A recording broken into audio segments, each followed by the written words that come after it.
The Buccaneers could be facing a rookie quarterback again this week. That and more on today's episode of Locked On Bucs.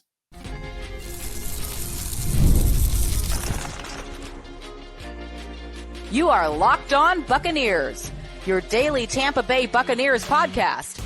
Part of the Locked On Podcast Network, your team every day.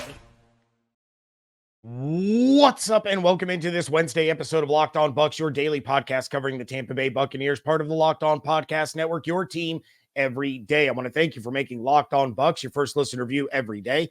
Don't forget you can subscribe or follow for free on YouTube or wherever you get your podcasts. And of course, you can follow along on Twitter. I am James Yarcho at JYarcho_Bucs, credentialed member of the media covering your Tampa Bay Buccaneers as editor-in-chief of the 813.tv, here with you every Monday through Friday, along with the everydayers. And for that, I want to share my appreciation for your continued support of the show. One of the ways you can support the show is become a Locked On Bucs insider. You're going to get news, rumors, updates, general thoughts, one-on-one conversations with me via text message. Go to joinsubtext.com/LockedOnBucs to become an insider today. This episode is brought to you by Prize Picks. Go to prizepicks.com/LockedOnNFL and use code LockedOnNFL, all lowercase, to win $50 instantly when you play $5. Addressing the elephant in the room and the recent rise of a Bucs player that can have a big impact moving forward. That is all coming up a little bit later, but I want to start with this. For those of you dealing with Hurricane Milton, I hope you are all safe. I hope you are all okay. I am praying for each and every one of you. That is a very, very scary situation about to hit the Gulf Coast of Florida. And I hope all of you are safe, secure. Your loved ones are safe and secure.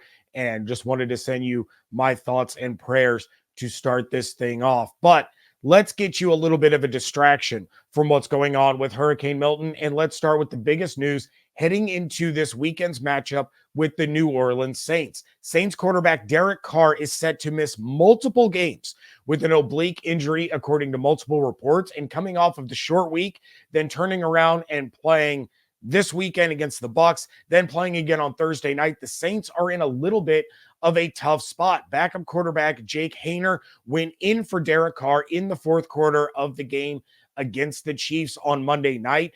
But there's now speculation that fifth-round rookie Spencer Rattler could get the start Sunday against Tampa. Rattler played 2 years at Oklahoma, 2 years at South Carolina. He finished last year with 3,186 yards, 19 touchdowns, and 8 interceptions. It's a big ask for a rookie fifth-round pick to make his first start in a division matchup with high stakes, but that appears to be the direction that the Saints are currently leaning. There's been no official word yet as to who is going to start, but Rattler could be a spark that the Saints are looking for. He is an absolutely incredible athlete. He has a cannon for an arm, which plays well into how the Saints have used players like Rashid Shaheed so far this season, and that does not bode well for how the Bucs secondary played last week against the Atlanta Falcons. With all that said, I wouldn't think that Todd Bowles would be quite as passive as he was against the Falcons when it comes to the pass rush. Rattler is certainly more mobile than Kirk Cousins is, than Bo Nix was a few weeks ago. But, those were the two games really where the pass rush was at its worst. Against a rookie quarterback in a must-win game, I would think that Todd Bowles dials up the pressure and really gets creative with his disguises and forces Rattler to process the information incredibly quickly and really be the reason that the Saints win if they were going to win. The other thing to remember is the chance that the Buccaneers finally get back Antoine Winfield Jr. this week. Winfield Jr. changes everything about what the Bucs can do defensively in terms of coverage, in terms of blitz packages, in terms of disguises, which is going to create some chaos for Rattler. Given how things went last week, I would not be surprised if the Bucs use 3 safeties in this one in a lot of these passing situations, allowing Winfield, Izien, Whitehead all to be out there to make sure that the middle of the field is covered. I've said it on this show for years and years and years. A rookie quarterback's best friend is a pass-catching running back like Alvin Kamara and a sure-handed tight end that can sit in the middle of the field and give him an outlet to get out of pressure to get rid of the ball, like Juwan Johnson, who absolutely torched the Bucs in their last matchup. With as bad as KJ Britt has been in coverage this season, and especially how bad he was on Thursday, you could see some passing downs where Britt comes off for Isian or Tyke Smith or another player from the secondary to help get stops on those downs. It's similar to how he comes off the field for Servassier Dennis because of Dennis's pass rush abilities. But instead of pass rush, he would be coming off for someone that's just better in coverage. And I think once Dennis returns from his shoulder injury, you're going to see him get a lot more snaps and potentially get some starts moving forward. Just because the Buccaneers might be facing a rookie quarterback certainly does not mean that this is going to be an automatic win for the Bucs. Spencer Rattler is a really good quarterback that throws the deep ball. He can fit passes into tight windows. He can escape pressure to scramble or buy time for one of his receivers to get open. This is going to be an interesting test. So it'll be on Todd Bowles to get Rattler rattled early and keep the pressure up while disguising where it's coming from.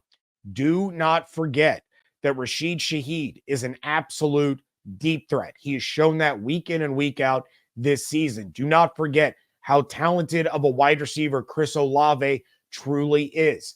No word on Taysom Hill and whether or not he will play. He's dealing with a rib injury. You have Alvin Kamara, who has given the Buccaneers fits for years and years, both as a running back and as a pass catcher. I mentioned Juwan Johnson. He is going to be the safety valve where Rattler could get the ball out of his hands quickly and allow Johnson to make plays in space, where he did so much damage in that Week 17 win against the Bucs last season. The Saints have weapons.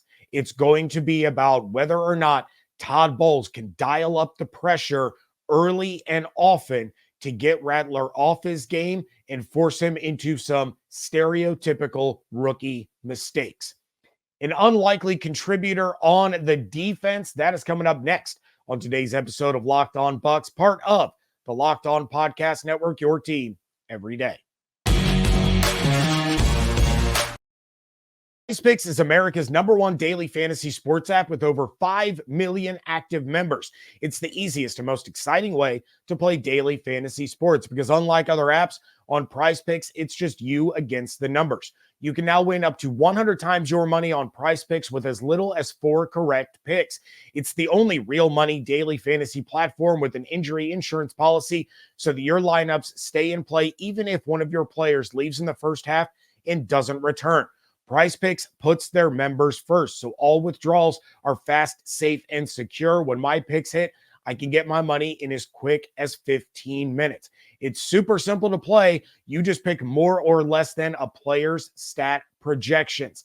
Download the PrizePicks app today and use code LOCKEDONNFL, all lowercase, all one word, and get $50 instantly when you play $5. That's code LOCKEDONNFL on PrizePicks to get $50 instantly when you play $5. You don't need to win to receive the $50 bonus. It's guaranteed when you play $5. PrizePicks, run your game.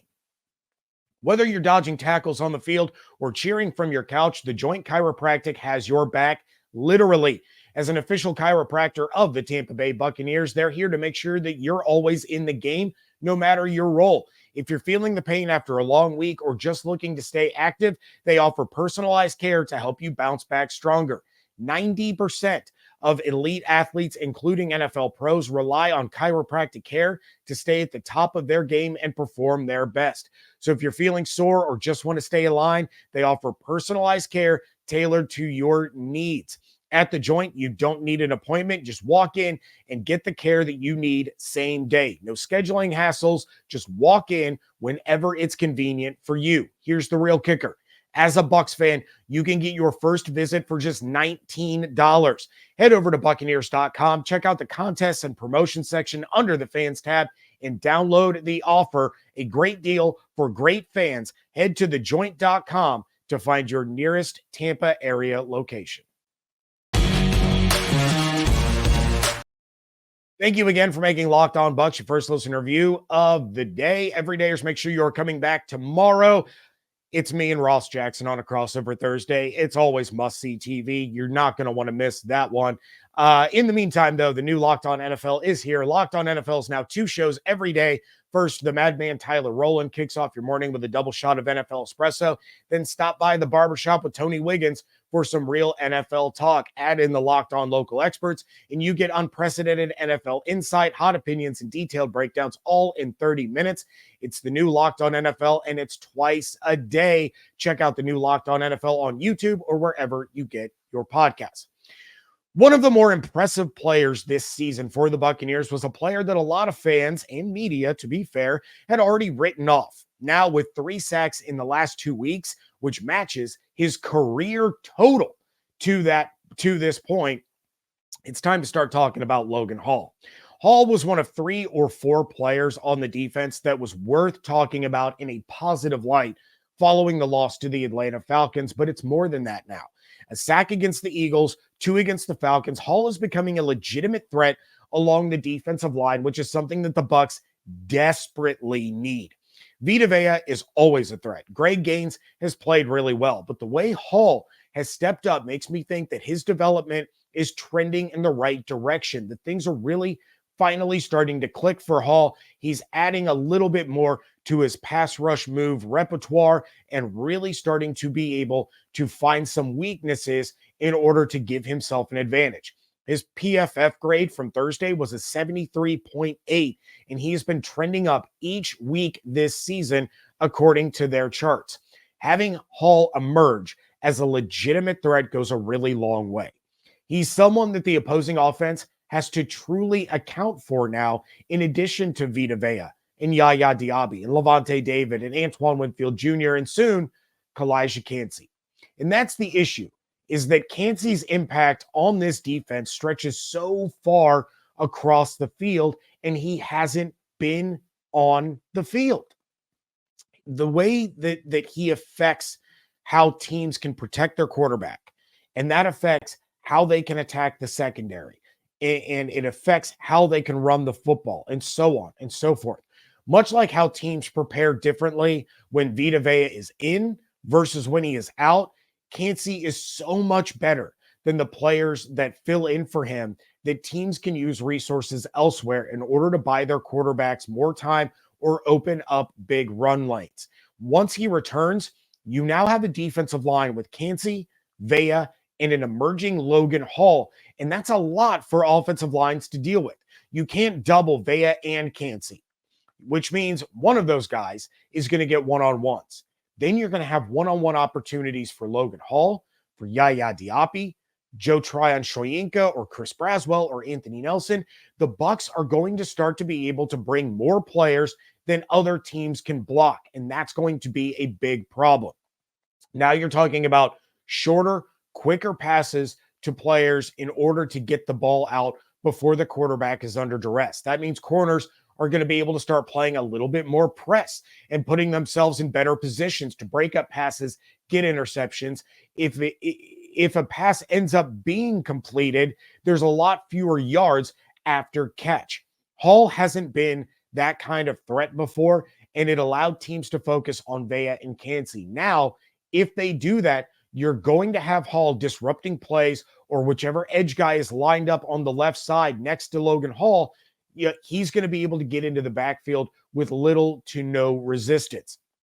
I'm not calling for Logan Hall to be a Pro Bowler or an All-Pro, but this surge that he's had this season makes me think that things are starting to click, that he could truly be another force along the defensive line. It's definitely something to keep an eye on against the Saints this week. I would expect that Logan Hall is going to have another solid outing and really create some havoc in that New Orleans backfield. But again, I cannot stress enough how vitally important Kalijah Kancey is in this entire equation. A lot of the problems that we saw on Thursday night against the Atlanta Falcons, a lot of those can be resolved if Kalijah Kancey and the threat of him getting in the backfield is out there. Same thing against the Denver Broncos. There wasn't much of a pass rush in a win against Jared Goff and the Detroit Lions. Kancey changes all of that. And being able to have a defensive front now with three guys that can disrupt running lanes and are quick off the snap to get into the backfield and get pressure on a quarterback, that changes how the entire defense can play. It changes how the corners play. It changes where the safeties are. It changes the responsibilities of the inside linebackers like KJ Britt, who is a liability in coverage. It is a trickle-down effect that shows in every level of the defense. But before, Kalijah Kancey was that threat opposite of Vita Vea. He's still that threat, but now Logan Hall has emerged as a true threat that can have an impact on the way the rest of the defense plays, how the secondary is lined up, where the safeties are, whether or not KJ Britt is in coverage. Having that guy is going to affect how the opposing offense plays. So if Hall continues on this trajectory where he has gotten better week after week after week this season, we saw a little growth from his rookie year to his second year. Now we're seeing pretty significant growth week to week. And that is a great sign. So having that guy, even if Kancey is out, now Logan Hall is providing a similar threat to what Kancey does, and that affects how an offense is going to be able to play. I would not expect, once Kancey is back on the field, for these corners to be giving 10 to 15-yard cushions.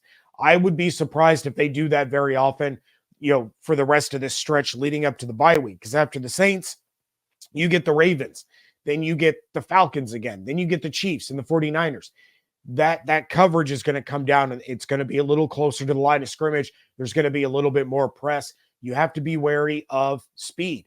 Jamel Dean is not a super fast guy. Zion McCollum, not a super fast guy. You're facing really, really fast players in Rashid Shaheed and Zay Flowers. And, obviously Darnell Mooney and Drake London caused problems. You have Brandon Ayuk and Deebo Samuel coming up here in about a month. So Logan Hall is a player that you want to keep your eye on. Every snap for the defense, keep your eye on what Logan Hall is doing, how he is being blocked, how opposing offenses are trying to cover him, and see what the ripple effect is from that. Is it creating opportunities for Joe Tryon-Shoyinka or Chris Braswell? Is it creating one-on-one opportunities for Vita Vea? Is it leaving a blitzing Levante David or Antoine Winfield Jr. or Christian Izien untouched because the attention is being drawn to Logan Hall? This is something that I think can really, really boost this Buccaneers defense, not only with Kancey out, but especially once Kalijah Kancey returns. Addressing the elephant in the room, that is next on today's episode of Locked On Bucs. Hey, NFL fans, you can start the season with a big return on FanDuel, America's #1 sportsbook. So when you get a hunch in the middle of a game, you can check out the latest stats, view live play-by-play, and so much more on the same page where you place your bets. The Buccaneers are 3.5-point road favorites over the New Orleans Saints with an over-under of 41.5. And thanks to Thursday night's loss to the Falcons, the Bucs have dropped to plus 200 in the odds to win the division behind the Falcons, who are now the heavy favorite at minus 115. If you want to get started on the action a little bit early, the 49ers are 3.5-point road favorites against the Seattle Seahawks on Thursday night with an over-under of 48.5. I guess they think it's going to be as high scoring and exciting as last Thursday's game was. You're going to get started with all of that with $200 in bonus bets guaranteed when you place your first $5 bet. So go to FanDuel.com to get $200 in bonus bets when you place your first $5 bet. That's FanDuel.com. History, economics, the great works of literature, the meaning of the U.S. Constitution. Did you study these things in school? Probably not. Even if you did, maybe it's time for a refresher. Time and technology have changed a lot of things, but they have not changed basic fundamental truths about the world and our place in it. Our sponsor, Hillsdale College, is offering more than 40 free, that's right, free online courses, including Constitution 101, the meaning and history of the Constitution, Introduction to Free Market Economics, The Rise and Fall of the Roman Republic, and a personal favorite of mine, Mark Twain, Tom Sawyer, Huckleberry Finn, and select short stories. All of Hillsdale's courses are self-paced so that you can start whenever and tune in wherever. Plus, you can go deeper with readings, quizzes, discussions, or just sit back and enjoy the lectures. Go right now to hillsdale.edu/lockedon to enroll. There's no cost and it's easy to get started. That's hillsdale.edu/lockedon to register. hillsdale.edu/lockedon. Wrapping things up here on a Wednesday edition of the Locked On Bucs podcast. As you can tell, my voice is a little bit gone. It's been a rough week. I don't have to tell a lot of you that your week is a lot rougher than mine has been, but going to finish this one up with the, as I refer to it, elephant in the room. On Tuesday, the Philadelphia Eagles released linebacker Devin White after making him a healthy scratch since week 2.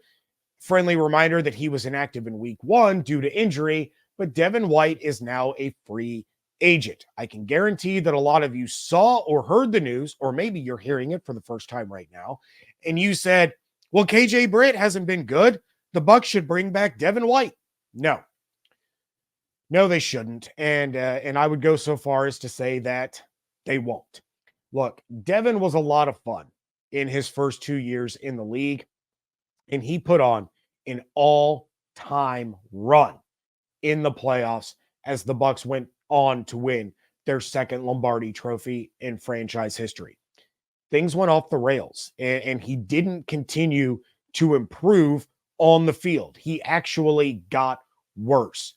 Let's not forget that Devin was also terrible in coverage and got beat constantly. But yes, he made splash plays. Yes, he is a better pass rusher than Britt, but no, that doesn't mean that he should come back. I personally don't think the relationship between the franchise and Devin is salvageable. He still has a great relationship with Todd Bowles and probably some of the players on the team. You know, he got in trouble for retweeting something about Levante David's forced fumble against the Eagles. So he still has, a relationship with Levante. But I think there is enough bad blood there on both sides that is going to prevent a reunion. There are players that probably are not big fans of Devin White after the way that he acted last season. There are coaches that probably are not big fans of Devin after the way that he acted last season. And I'm sure Devin looks at the Bucs with some level of disdain because he wasn't offered a deal to come back. They let him walk. They let him become a free agent. So I'm sure that there are players that don't like Devin, and Devin doesn't like those players. That's going to happen. Not all 53 players in a locker room are going to get along, but you go back to the way things ended last year with him making himself a healthy scratch against the Green Bay Packers, losing his starting job to KJ Britt and being nothing more than a situational player. Sometimes it's best for two parties to just go their separate ways and move on. Just because he's available and he's played for the team before does not mean that he should be allowed to come right back. There is a reason, or multiple reasons, that the Bucs let him walk in the first place. Now another team has moved on from him, and he's going to be on his third team in less than a calendar year if anyone decides to take a chance and sign him. Every year on this show, we talk about free agency, which players the Bucs should go out and sign, who's going to help them, this, that, and all the rest. But remember, those players are available because their old team does not want them back. And there's a reason for it. Sometimes the reason could be as simple as they don't have the money. And although they do want the player or they would like the player to stay, they just can't afford him. Take a look at what's going to happen with the Cincinnati Bengals and T. Higgins this coming offseason. The Bengals would love to keep T. Higgins. They can't afford to keep T. Higgins. They can't even really figure out a way right now to keep Jamar Chase. So that's going to be a soap opera in and of itself. But because of the money that Jamar Chase wants, the Bengals are going to have to let T. Higgins walk. They don't want to. It's strictly financial. But more often than not, when these players hit free agency, there has been a wedge driven between the team and the player where the two sides want to get away from one another. There's a reason the Bucs let him go. There's a reason they didn't want him back. And those reasons have not changed since March. They didn't just magically disappear when Devin White signed a one-year deal with the Philadelphia Eagles. Those reasons are still there. And that's why Devin White is not going to come back to Tampa. I truly, in my heart of hearts, do not believe that a reunion happens between these two. I would go so far as to say there's a 99.99% chance that it doesn't happen. And it's because the Bucs didn't want him back, and Devin had a problem with people inside of the locker room or the building or whatever the case may be. There is a level of frustration and anger and ill will from Devin White towards the Buccaneers. And the same can be said about certain people inside of the facility towards Devin. And I don't think you have to go any further back than the Packers game of last year and how the rest of the season unfolded with Devin White and his attitude, his lack of self-awareness, I guess would be the best way to put it. But since that playoff run in 2020, there has been an ego problem with Devin White. And it all came to a head last season. It's not going to happen. So don't pound the table for the Bucs to sign Devin White. Don't at the Buccaneers social media or Jason Light on Twitter screaming to bring Devin White back. It's not going to happen. And honestly, as much as I liked Devin White as a player, he was my son's favorite player. He wore number 45 for his hockey team for a couple of years because of Devin White. The Bucs are better off without Devin White than they are with him. That is going to do it for this episode. Please make sure you are coming back tomorrow. It'll be myself and Ross Jackson doing a crossover Thursday to preview the Bucs and Saints game. And again, please, all of you in the path of Hurricane Milton, stay safe. I hope everything goes okay. Thoughts and prayers with all of you that are having to deal with such a catastrophic storm. I am really hoping that all of you remain okay. Check out everything going on over at the 813.tv. Follow on Twitter at Locked On Bucs, at @Yarcho_Bucs. Become a Locked On Bucs insider, one-on-one conversations with me via text message, no ads or anything like that. Go to joinsubtext.com/LockedOnBucs or click the link in the show notes to become an insider today. And please make sure you are subscribed on YouTube or wherever you get your podcasts. Hope you all have an absolutely outstanding day. Stay safe, stay healthy, fire the cannons. Want to thank you so much for joining me right here on Locked On Bucs, part of the Locked On Podcast Network, your team every day.